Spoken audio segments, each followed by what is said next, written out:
Hello, online electronics টিউটোরিয়ালে সকলকে স্বাগত। আমি শতরূপা ব্যানার্জি। স্কুলের নাম পৃথিবীর রাধারানী গার্লস হাই স্কুল। আমার training provider Orion Edutech private limited.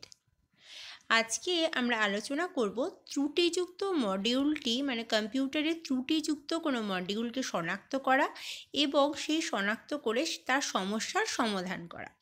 আজকে আমরা যে দুটি জিনিস নিয়ে আলোচনা করব, যে দুটি মডিউল নিয়ে, সেগুলি হলো কোনো প্রোগ্রাম কাজ করছে না, অর্থাৎ কম্পিউটারে কোনো প্রোগ্রামই কাজ করছে না। আর দ্বিতীয়টি হলো কিবোর্ড কাজ করছে না।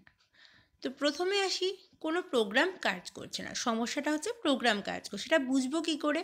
না, কম্পিউটার স্তব্ধ হয়ে গেছে, অর্থাৎ কম্পিউটারের কোনো ফ্রোজেন অবস্থায়, কম্পিউটার কোনো কাজ করছে না। তখন সেটা থেকে ঠিক করার জন্য কি করতে হবে না, একসঙ্গে অল্ট, কন্ট্রোল এবং ডিলিট এই তিনটি কিকে একসঙ্গে প্রেস করতে হবে। তারপর টাস্ক ম্যানেজার খুলে প্রোগ্রামটি উল্লেখ করতে হবে এবং তারপর এন্ড টাস্ক বোতামটি টিপতে হবে। তারপর কি করতে হবে না, অন অফ বোতাম টিপে নিজের হাতে কম্পিউটারটিকে বন্ধ করে দিতে হবে।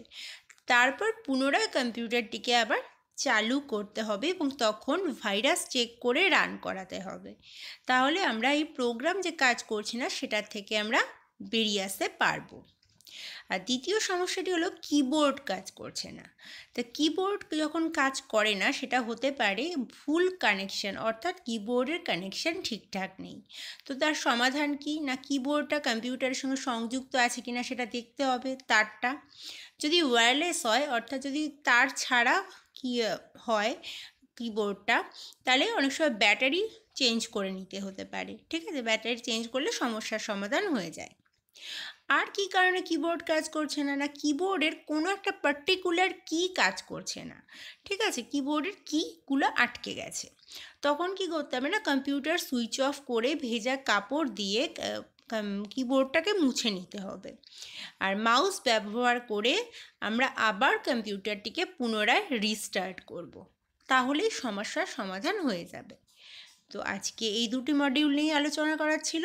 ধন্যবাদ।